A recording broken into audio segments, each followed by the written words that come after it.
Bonjour à tous et à toutes, donc ceux que je vois et ceux que je ne vois pas. Et merci à Louise, parce qu'en fait c'est à Louise que je dois d'être là, le plaisir d'être là, puisqu'elle a passé un sabbatique à Toulouse. Ça m'a donné des idées et elle a eu la gentillesse de m'inviter pour passer 3 mois donc ici à Montréal et vous faire cette présentation. Alors le thème initial, quand elle m'a demandé le sujet, c'était donc je lui ai proposé ce sujet sur l'interdisciplinarité et l'expérience apprise de réduction des inégalités sociales de santé. Et puis j'ai ajouté ce sous-titre épigénétique des interventions, parce que finalement l'épigénétique c'est très mode, mais ça nous apprend beaucoup de choses sur la force et la place de l'environnement, à la fois capable de modifier les codes, les interventions, et ça me paraît centrer la réflexion à l'heure actuelle. Alors, moi je suis épidémiologiste, comme a rappelé Louise, si bien que là je vais vous donner finalement les résultats de recherche d'un institut interdisciplinaire dans lequel il y a des politistes, des sociologues, des psychologues, des mathématiciens. Et puis finalement, à force de travailler, comme d'habitude en sciences, on produit des choses et puis on arrive à des états de recherche, des points noirs qu'il va falloir explorer. Du coup, ça m'a mis bien à l'aise pour commencer mon exposé, de vous dire qu'on n'a sûrement pas réponse à tout. Alors, les inégalités sociales de santé en France, le constat, il est le suivant. Je vais être très rapide, simplement pour ceux qui ne le sauraient pas. La France a le niveau le plus élevé d'inégalité sociale de santé en Europe occidentale, donc ce qui est assez surprenant du fait de la réputation du système de santé, de protection sociale, d'assurance maladie. Il n'y a pas de politique explicite de réduction des inégalités sociales de santé en France, hormis depuis 25 à 30 ans des politiques qui visent les populations précaires et les populations exclues.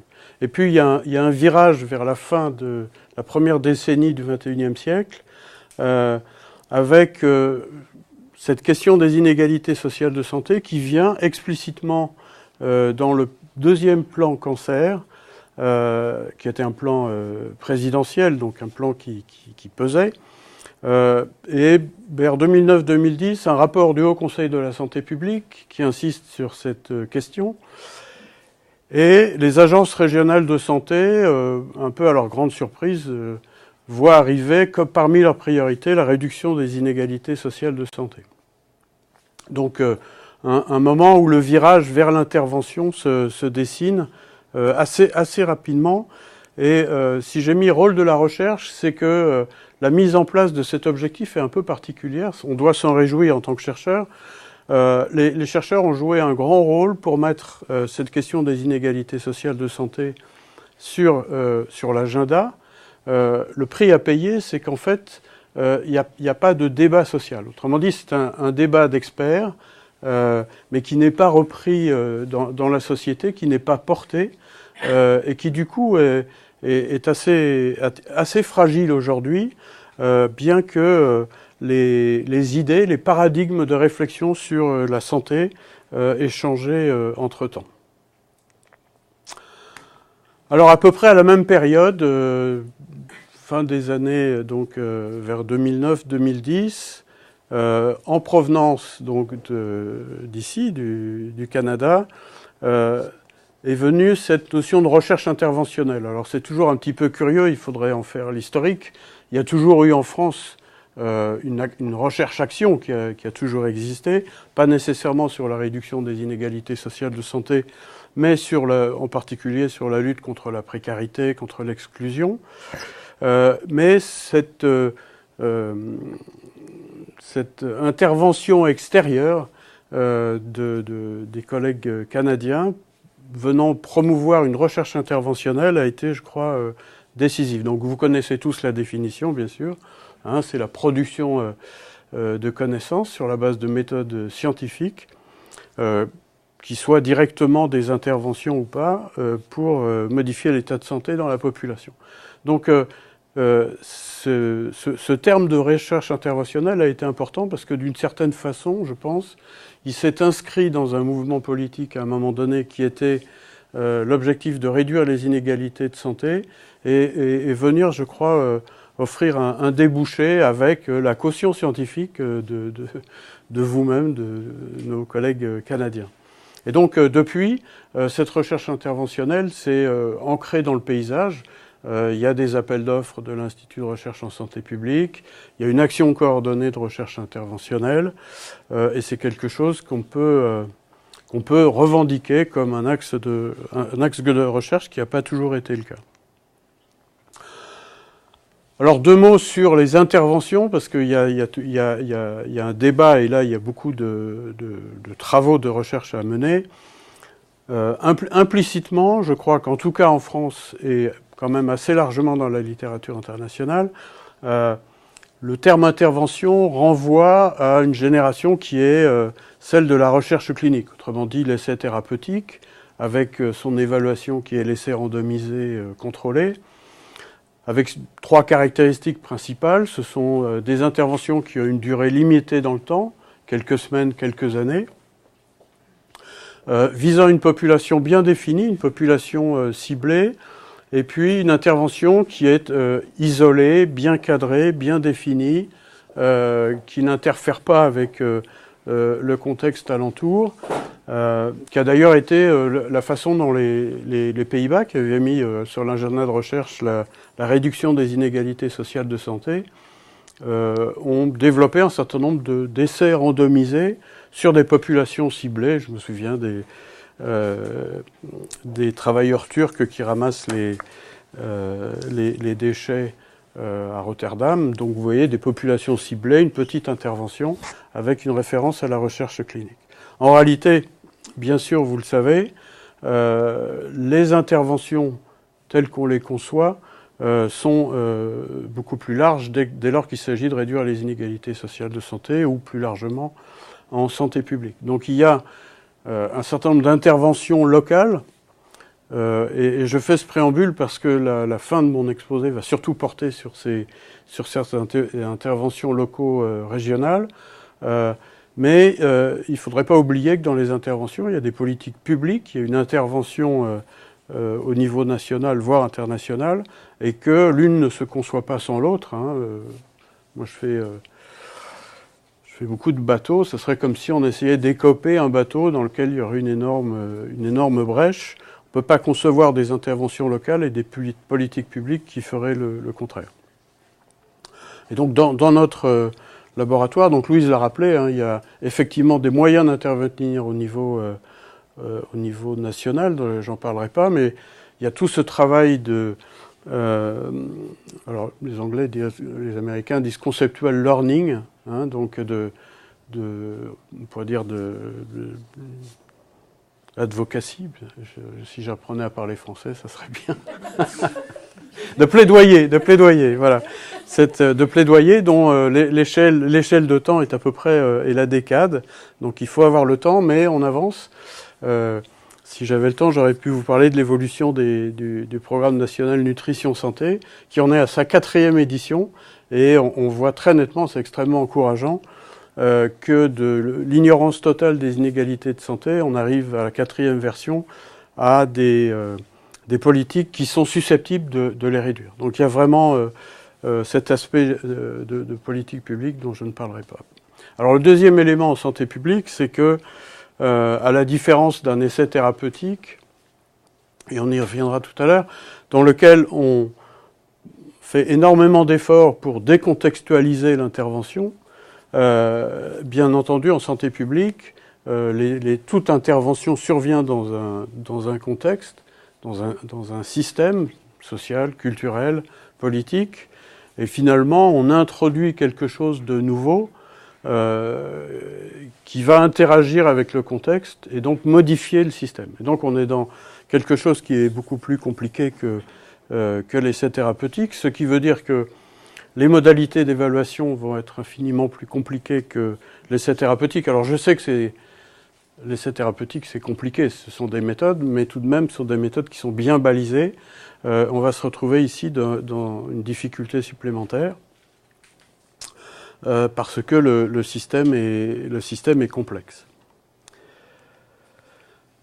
Alors, pour en terminer avec la France, au moins provisoirement, on est passé en une dizaine d'années d'un stade que Margaret Whitehead qualifiait de pré-contemplatif, puis contemplatif, c'est-à-dire qu'on regarde les inégalités sociales de santé.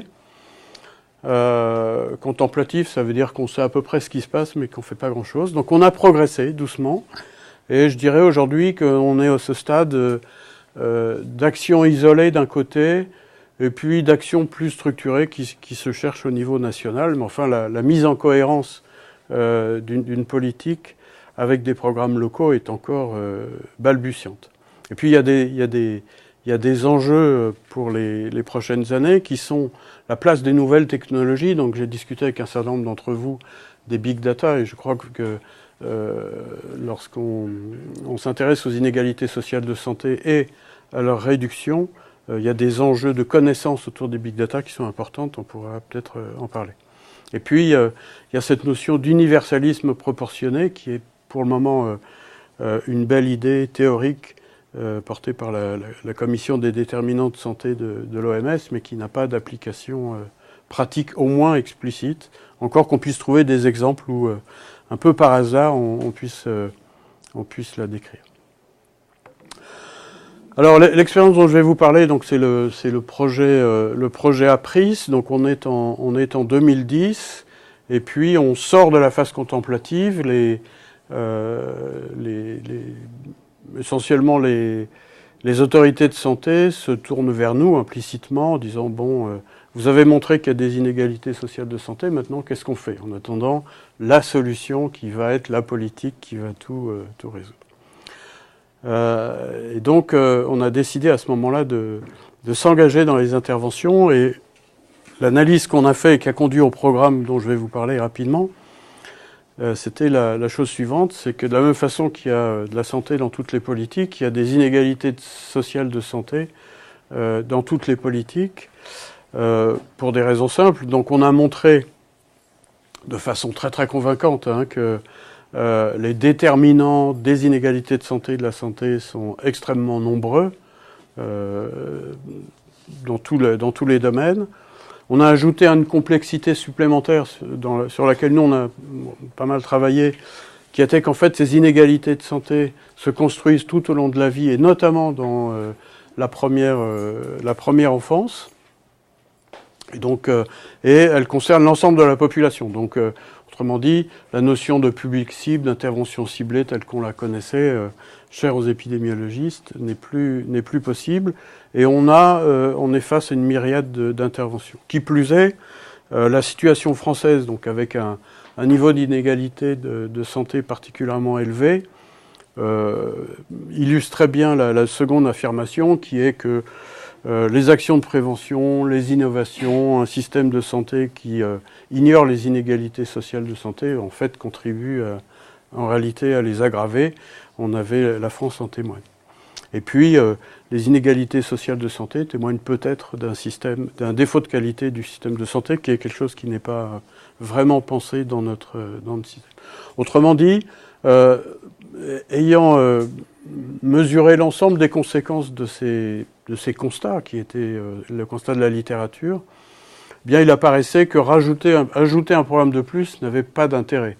Autant sur une population particulière, on pouvait imaginer un programme spécifique, autant un programme de plus n'avait pas d'intérêt. Et finalement, ce qui nous est apparu, c'était que si on voulait réduire les inégalités sociales de santé, c'est-à-dire dans l'ensemble de la population, avec ce gradient social sur lequel je n'insiste pas, mais que vous connaissez toutes, la meilleure façon, c'était de revoir l'ensemble des politiques de santé au regard de ce nouvel objectif. Ce qui n'est pas encore tout à fait le cas au moment où je vous parle, où il y a encore alors il dit qu'il y a des spécialistes des inégalités de santé. Malheureusement, j'en fais partie. Je dis malheureusement parce qu'il ne devrait pas y avoir de spécialistes. C'est un objectif du système de santé publique. Enfin bref, il y a des gynécologues. Et il faut faire partager cet objectif qui est de revoir l'ensemble des politiques de santé au regard des inégalités sociales de santé. Ce qui implique donc de travailler avec les différents acteurs, ce qui est le deuxième grand objectif de notre intervention. Et puis il faut agir à tous les niveaux, c'est-à-dire le système de soins, la prévention. On ne peut pas laisser de côté les comportements. Alors j'ai marqué individuels, les comportements des individus, mais bien entendu qui agissent dans un cadre social et structurel plus large. Et puis agir par des mesures collectives, donc des politiques locales, nationales, sur les infrastructures. Donc vous voyez finalement la position par rapport à ce qu'on faisait avant sur les populations exclues, impliquait un abord global des problèmes. Alors, partant de là, donc on s'est dit, on va lancer un programme qu'on a appelé APRIS, Apprendre et Agir. Donc apprendre, c'est un programme finalement on a appris et vraiment, lorsqu'on a commencé, on était loin de penser qu'on arriverait à ce résultat pour réduire les inégalités sociales de santé. Donc en co-construction, puisqu'on avait dit qu'il fallait travailler avec les acteurs.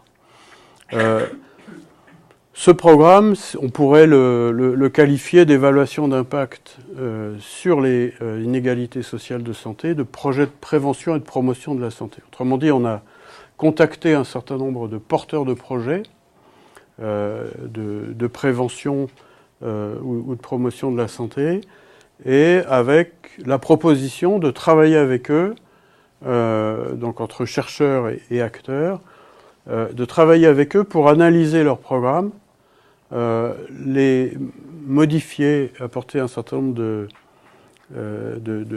suggestions et de travail à ces programmes quand ils pensaient qu'ils étaient susceptibles d'aggraver les inégalités sociales de santé. À la suite de ces séances, alors le travail a duré 1 an, on avait 5 projets différents, et au bout d'1 an, on a abouti à des constats partagés entre chercheurs et acteurs, portant sur le fait qu'un certain nombre d'éléments de leur programme étaient susceptibles d'aggraver les inégalités de santé. Donc il n'y a pas des éléments, des actions absolument spectaculaires, mais c'est vraiment cette idée de transformer doucement, progressivement les programmes pour éviter cette accumulation de faits qui aboutit à ces inégalités de santé. Et donc le partenariat qu'on a construit avec les acteurs, c'était de dire on va travailler avec vous. Donc ça a été parfois long, avec un certain nombre d'acteurs, puisqu'il faut imaginer, en tout cas chez nous dans notre pays, des chercheurs qui débarquent dans un atelier santé-ville. C'est pas une démarche habituelle, d'autant qu'on était soupçonné, c'est un peu fort, mais on pouvait penser qu'on était lié d'abord au milieu académique, aux agences régionales de santé qui finançaient les programmes. Bref, les acteurs ne comprenaient pas très bien quel était notre intérêt dans cette démarche. Donc ça a été un peu long, l'apprivoisement respectif a été un peu long. Mais au bout du travail, on aboutissait à des constats partagés, c'est-à-dire qu'on signait une espèce de charte où tous les deux, on avait des constats qui aboutissaient à des modifications qu'on voulait mettre en œuvre. Et puis les étapes suivantes, c'était donc la modification du contenu des programmes, la mise en relation avec d'autres partenaires, ce qui en fait était rarement le cas. Et cette modification de programme devant aboutir à une évaluation en vie réelle, en analysant l'effet de ces modifications en fonction du contexte et sur les populations. Donc voilà le programme APRIS, donc une démarche nouvelle en ce sens qu'elle est à la fois large et avec les acteurs. Alors les difficultés rencontrées, on reviendra sur un certain nombre de ces points. Notre première surprise lorsqu'on s'est lancé en 2009-2010 dans une démarche de réduction des inégalités sociales de santé, ça a été bien sûr de faire une revue de la littérature Et là, on s'est aperçu que cette revue de la littérature décrivant les interventions était très largement inutilisable. Hein, on a accumulé une bonne dizaine de kilos de papier, mais on avait des interventions qui étaient extrêmement contextualisées et dont on ne pouvait pas tirer grand-chose, et en tout cas pas traduire dans les programmes auxquels on réfléchissait, en se disant, tiens, on va importer quelque chose d'un autre continent ou d'Europe. Et donc, on a finalement une littérature qui était celle d'interventions qui sont assez mal décrites. C'est les interventions décrites en boîte noire, c'est-à-dire qu'on sait qu'on a fait quelque chose, on a eu un résultat éventuellement, mais on ne peut absolument pas le décrire. Alors on va voir que ça c'est vrai pour, je vais vous montrer une liste d'actions qui ont été publiées en France, mais c'est vrai dans la littérature internationale, hein, même dans les journaux les plus réputés, Impact Factor qui explose. Alors ça c'était les difficultés de l'intervention, finalement assez peu de ressources. Dans le programme que je vous ai exposé, donc les difficultés c'était la volonté de travailler en interdisciplinarité, parce que moi je suis épidémiologiste, mais il est bien évident qu'un abord comme ça se suffit pas de cette discipline. Donc on a mobilisé les sociologues qui sont, en tout cas en France, souvent réticents à l'intervention, à modifier le monde. Hein, c'est pas quelque chose qui est habituel. On a mobilisé des psychologues, des politistes, avec un certain nombre de disciplines qui finalement sont pas très n'interviennent pas facilement dans l'action. Donc effectivement, les épidémiologistes qui n'avons pas ces réticences, peut-être à tort, on a été leader dans ce programme. L'intersectorialité, je vous l'ai dit, donc en France, chercheurs et acteurs ne sont pas forcément habitués à travailler ensemble, les langages sont différents, on verra comment on a surmonté un peu ce problème. Et puis, la conception même du programme posait problème. C'est-à-dire que un épidémiologiste, classiquement, écrit un protocole, et puis on peut dire que quand le protocole est écrit, l'épidémiologiste peut schématiquement partir en vacances, laisser les clés à un chef de projet qui fait tourner le projet sans lui. Hein, c'est comme ça que ça se passe. Et c'est la condition pour être financé. Dans le projet qu'on vous a proposé, on avait quelque chose d'ouvert, parce que si ça avait été complètement écrit, ça aurait été déloyal vis-à-vis des acteurs à qui on disait on va le construire ensemble. Vous voyez, on était dans une situation très curieuse où on avait un protocole qui n'était pas complètement écrit, qui était des bonnes intentions et qui n'était absolument pas figé. Donc on a eu la chance à l'époque d'avoir un financement, c'était le premier financement de l'INCa. Je crois qu'on a été aidé par des personnes dans la salle qui nous ont aidés à vaincre un certain conservatisme disciplinaire, et on a été financé. Vous voyez, c'était le financement en lui-même pose problème, puisque si on travaille avec les acteurs, on demande un chèque en blanc d'une certaine façon. Et c'était la même chose pour l'évaluation, dont on annonçait clairement qu'elle serait co-construite avec les acteurs, qu'elle serait évolutive, et par conséquent, on avait un projet qui n'était pas complètement figé ni écrit, et une évaluation qui elle-même n'était pas complètement figée ni écrite.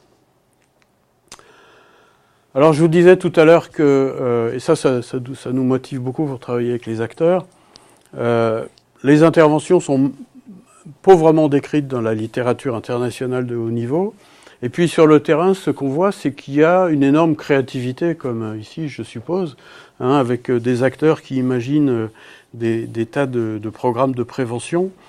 Donc je vous demande simplement de regarder vers le bas parce que c'est un exemple. C'était un colloque organisé par l'INCa sur la réduction des inégalités de santé. Donc il y avait des posters un peu partout. Et on voyait alors de l'imagination à tous les posters. Et par exemple, sensibilisation par l'intermédiaire des boulangeries en Gironde, Paris et Val-de-Marne. Donc on se dit qu'il y a des gens qui ont eu des idées, qu'il y a quelque chose à exploiter, à prendre là. On se dit tout de suite, est-ce que ça marche dans le Val-de-Marne, est-ce que ça marcherait dans l'Aude, dans le Tarn-et-Garonne? On ne sait pas trop. Et puis surtout, qu'est-ce qui se passe dans les endroits où il n'y a pas de boulangerie? Est-ce que chez un pâtissier, ça marcherait? Est-ce que ça marcherait chez le coiffeur? Enfin, vous voyez, il y a des éléments théoriques qui n'apparaissent pas, et on a là certainement de la créativité, de l'intelligence qui est inexploitée, et des projets qui sont non transférables. Alors, effectivement, à partir de là, on prend une option, et certains nous ont dit qu'on restait dans un paradigme épidémiologique, je l'assume, c'est-à-dire que on a décidé à partir de ces constats de se lancer dans une opération qui serait, de la même façon qu'on le fait en épidémiologie, de généraliser, transférer les expériences à partir de leurs particularités qu'on a vues. Autrement dit, on a des interventions qui sont très contextualisées, et la question c'est, est-ce qu'à partir de ces expériences, on peut produire des connaissances qui soient généralisables alors qu'elles sont très ancrées dans le contexte? Et finalement, est-ce que la boulangerie, c'est vraiment une boulangerie ou c'est la représentation de quelque chose? Donc ça, c'était notre problématique. Et puis la deuxième, c'est est-ce qu'on peut travailler avec les acteurs et comment on peut établir ces partenariats, et est-ce que c'est possible dans le long terme? Donc voilà les enjeux qu'on s'est fixés et dont je vais essayer de vous parler. Alors, dans notre réflexion sur la généralisabilité de ces expériences très ancrées, on a rencontré dans la littérature, avant de la rencontrer 15 minutes, avant de la rencontrer dans le réel, les propositions de Penelope O, qui proposait de faire un essai randomisé contrôlé, donc assez classique, mais en distinguant d'une part des fonctions clés, qui sont finalement des processus généralisés, qui sont standardisés, et puis des formes que prennent ces processus dans un contexte particulier, qui est celui de l'intervention. Donc on aurait finalement des processus théoriques généraux qu'on pourrait éventuellement tirer au sort, qui prendraient des formes particulières dans les contextes, donc qui permettent leur adaptabilité. Et là, on retrouve effectivement l'analogie avec le génotype et le phénotype qui est la forme du concept. Et donc l'hypothèse qui est venue au cours du projet APRIS, c'est qu'on pourrait transférer ces interventions, non pas en transférant l'intervention en tant que telle, mais simplement en transférant les fonctions clés, sachant que les fonctions clés pourraient prendre d'autres formes dans d'autres contextes. Alors, un exemple classique, si la fonction clé c'est de renforcer l'estime de soi par un sport d'équipe, la forme, on peut imaginer que dans le nord de la France c'est du football, le sud c'est le rugby, on n'a rien changé à rien, on a gardé l'essence, l'ingrédient principal, mais on a adapté au contexte de manière à ce que ça participe. Alors, pratiquement, on a construit un certain nombre d'étapes importantes pour arriver à déterminer avec les acteurs ces fonctions clés. Ça a été accepté. Et donc, les questions, c'était de cet ordre. Quel est le modèle de causalité implicite ou explicite? C'est-à-dire de dessiner finalement un modèle de causalité avec les acteurs, qu'ils avaient en général pas fait. Quelles sont les logiques d'intervention qui sous-tendent les activités qui sont mises en œuvre? Est-ce qu'un certain nombre de ces logiques pourraient fonctionner ailleurs? Et qu'est-ce qu'il faudrait reproduire à minima pour que ça fonctionne ailleurs? Et puis, qu'est-ce qu'on pourrait modifier sans que ça modifie la fonction clé pour que, dans un autre contexte, ça fonctionne? Donc ça, c'était les modalités pratiques de l'intervention. Alors la fonction clé que je vous ai évoquée, là, en fait, si on regarde la littérature, il n'y a pas vraiment de définition. Donc on en propose une, disant qu'une fonction clé, c'est un processus. Donc on retrouve une référence à l'évaluation tout de suite, basé sur un rationnel, donc c'est un processus basé sur une théorie, visant à produire un changement pour modifier une situation problématique, qui est choisi par les acteurs et implémenté sous forme d'activités concrètes. Donc vous voyez, on retrouve cette distinction génotype-phénotype, et puis une intervention qualifiée souvent de complexe, et en général composée de plusieurs fonctions clés qui sont des processus élémentaires composant cette intervention. Alors le genre de schéma qu'on propose, il y a 1000 façons de le représenter. Quand on analyse une intervention, on va la décomposer en un certain nombre de fonctions clés qui correspondent elles-mêmes à des théories.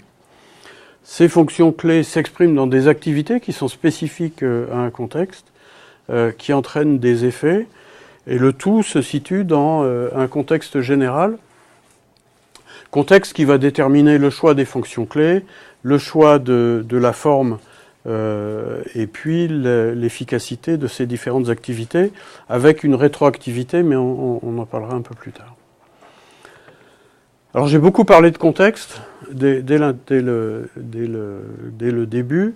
Il se trouve que le contexte, en fait, est quelque chose de problématique. C'est un terme fourre-tout qui est utilisé. On dit oui, les interventions, ça fonctionne dans un contexte.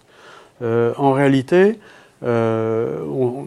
c'est un mot qui a une signification implicite, mais non définie. Donc, Jenny Chevler, par exemple, en 2015, avait revu un certain nombre d'études et pour constater que les contextes étaient généralement très mal décrits.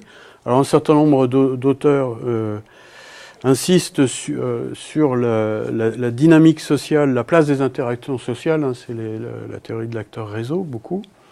En ce qui nous concerne, alors les politistes disent la même chose, hein, le contexte c'est une boîte noire, c'est une expression fourre-tout, donc on la met un petit peu, je dirais, à toutes les sauces, mais on ne sait pas la définir, alors que c'est si important.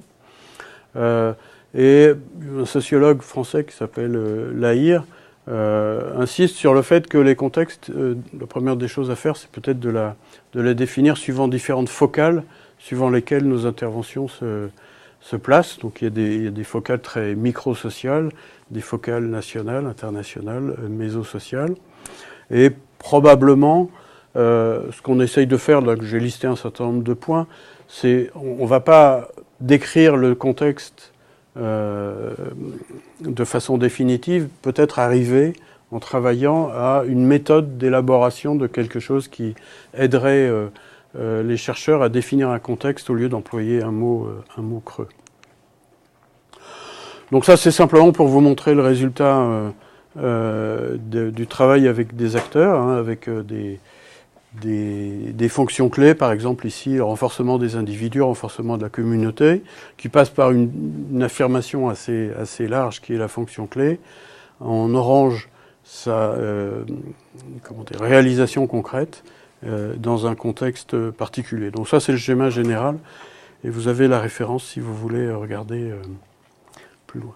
Alors, en avançant, vous voyez que là, les fonctions clés peuvent se raccrocher à des théories. Donc là, c'est la typologie des interventions définies, proposées par Margaret Whitehead. Vous voyez que les fonctions clés peuvent se ranger, mais il y a plein de typologies, il y a d'autres théories. Et puis sur votre droite, c'est les enchaînements des effets. On est en train d'essayer de travailler là-dessus, parce que effectivement, on a peu travaillé sur les effets dans ce cadre théorique. Alors les effets dans le programme, on les avait obtenus auprès des acteurs, on avait organisé un colloque, et en fait, projet par projet, les acteurs avaient défini un petit peu la modification de leur travail. Donc vous voyez que c'est à chaque fois très modeste, hein, mais c'est inscription de l'objectif de réduction des inégalités dans les objectifs, un fort accent sur l'évaluation, lorsqu'on éclate le projet en différents processus, on aboutit à une évaluation de processus qui est beaucoup plus facile.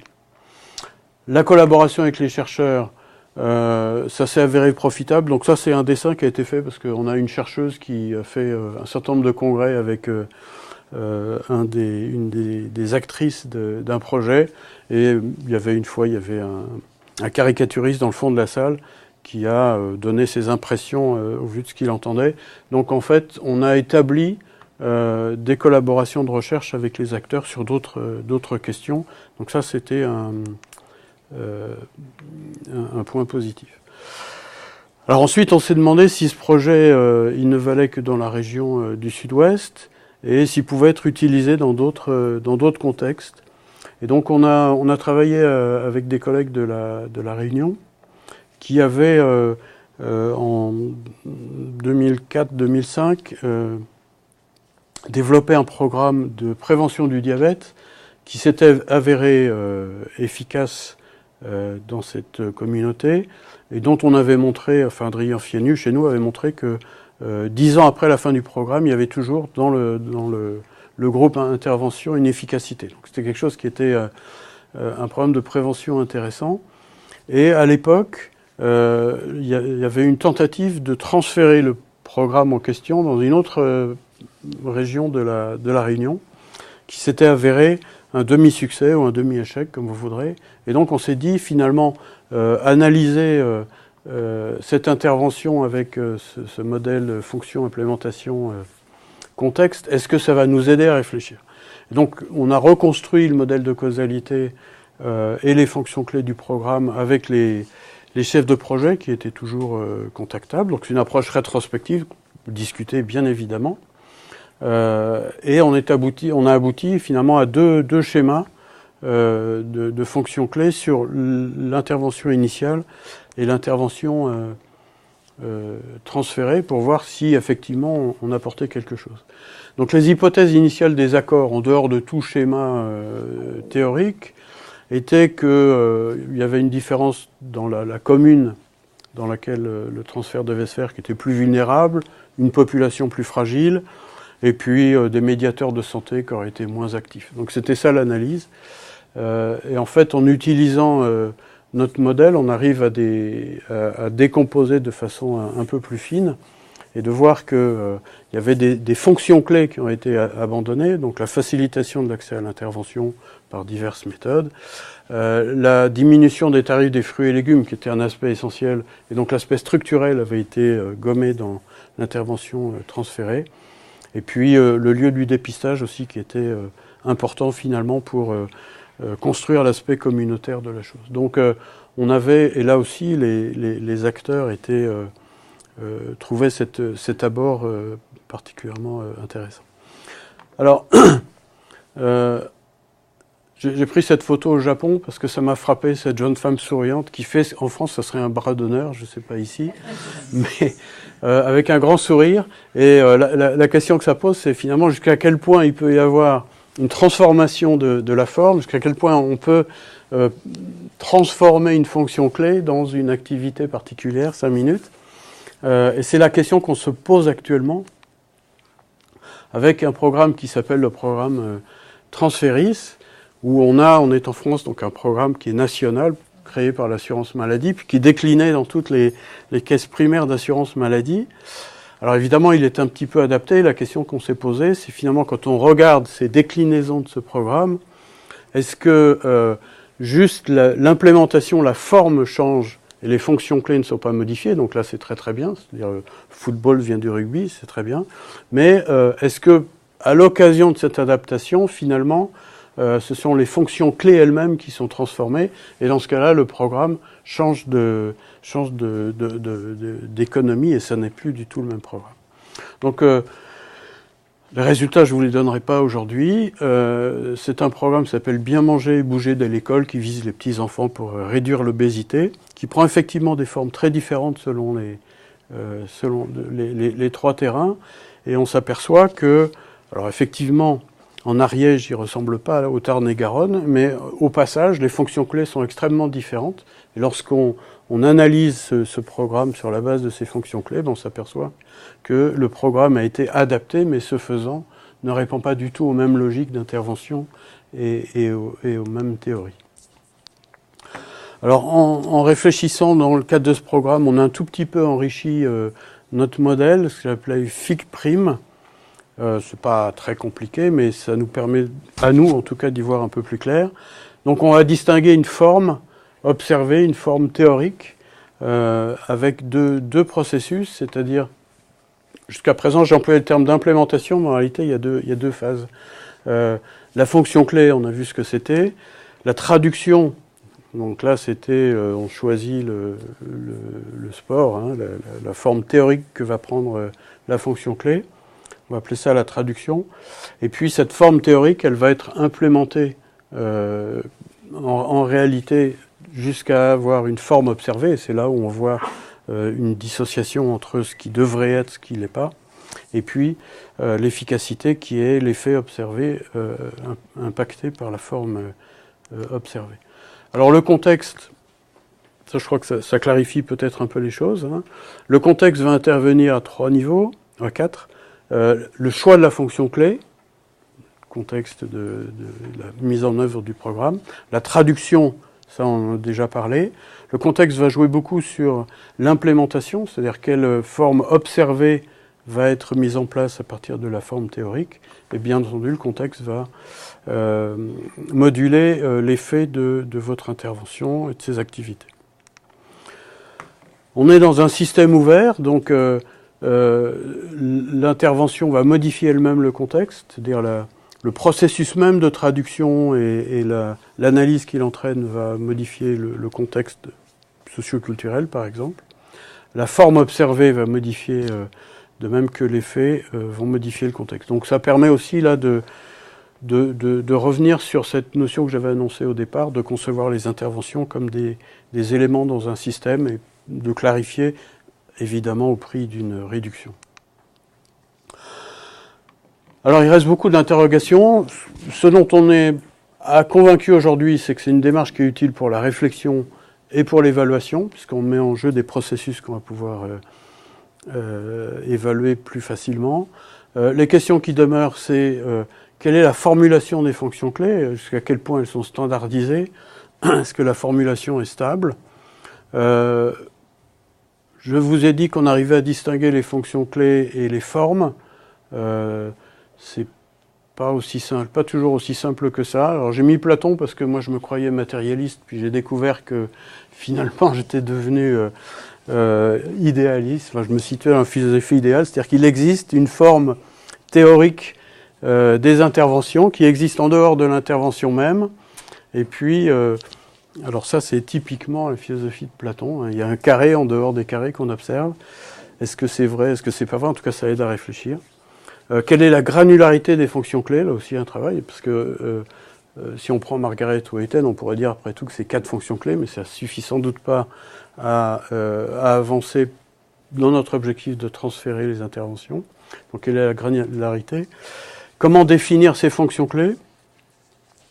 Avec qui, par qui, selon quelle source? On l'a fait de façon rétrospective. Est-ce que c'est acceptable ou pas? Est-ce qu'on peut le faire uniquement avec les acteurs ou à partir des protocoles? Donc tout ça, c'est des questions ouvertes. J'ai combien de temps? 30 secondes. Alors, bon, ça peut être généralisé à l'épidémiologie. Ça, j'utiliserai mon sabbatique pour l'écrire. Donc voilà. Sur l'interdisciplinarité, là, c'est un appel à discussion. La dernière fois que je suis venu ici, j'ai échangé avec des collègues qui dirigeaient un institut interdisciplinaire. Je leur ai demandé pourquoi ça marchait. La réponse a été on ne sait pas. Donc nous aussi, on a un institut interdisciplinaire qui marche très bien, qui tient. Voilà. Et il faut découvrir les fonctions clés. Donc, puisque je n'ai que plus de 15 secondes, je vais passer. Donc les conclusions à ce stade sur notre démarche. Donc on a une démarche qui n'est pas achevée, vous l'avez compris, qui nous permet quand même de sortir de la boîte noire des interventions, qui nous permet de placer des théories derrière les fonctions clés, et ça c'est quelque chose d'utile pour l'évaluation et les personnes qui interviennent. Elle facilite l'évaluation des processus en définissant des processus dans les interventions, et les dernières recommandations du MRC sur l'évaluation des interventions complexes insistent sur cet aspect. On formalise un peu les liens avec le contexte, donc on approche de la réflexion avec un système ouvert. Nous, on a fait ça pour qu'elles soient transférables, ces interventions. Pour le moment, ce schéma est accepté par d'autres disciplines que les épidémiologistes, ce qui est un grand pas pour nous, hein. C'est-à-dire on a quelque chose qui est validé à la fois par les acteurs, mais aussi par d'autres disciplines. Et cette formalisation, pour nous, peut permettre d'être un guide pour transférer des actions prometteuses qu'on voit sur le terrain, qui est une démarche qui est entreprise en France dans le cadre d'un groupe de la Direction générale de la santé, qui s'appelle Transfert ID, qui vise à repérer des actions de terrain prometteuses et de les analyser. Et on pense que ces outils sont utiles pour les transférer. Vous avez compris qu'il y avait beaucoup de problèmes en question. Donc à la suite de ça, et je termine, à la suite de cette expérience, on a essayé de poursuivre notre expérience avec les acteurs locaux et territoriaux. On a fait une plateforme de service, une plateforme d'expertise pour travailler avec diverses collectivités territoriales. Je ne vous ai pas parlé des citoyens, puisqu'en fait on a contacté les porteurs de projets. Donc on a un travail en collaboration d'ailleurs ici avec une équipe d'ici sur l'expertise d'usage des citoyens, quelles sont les compétences qui sont mobilisées. On travaille aussi sur l'évaluation d'impact en se disant que peut-être là aussi il y a de la transférabilité à impliquer. Puis ce projet de la recherche aux acteurs, je vous en ai parlé, pour identifier les actions prometteuses. Voilà, je vous remercie de votre attention.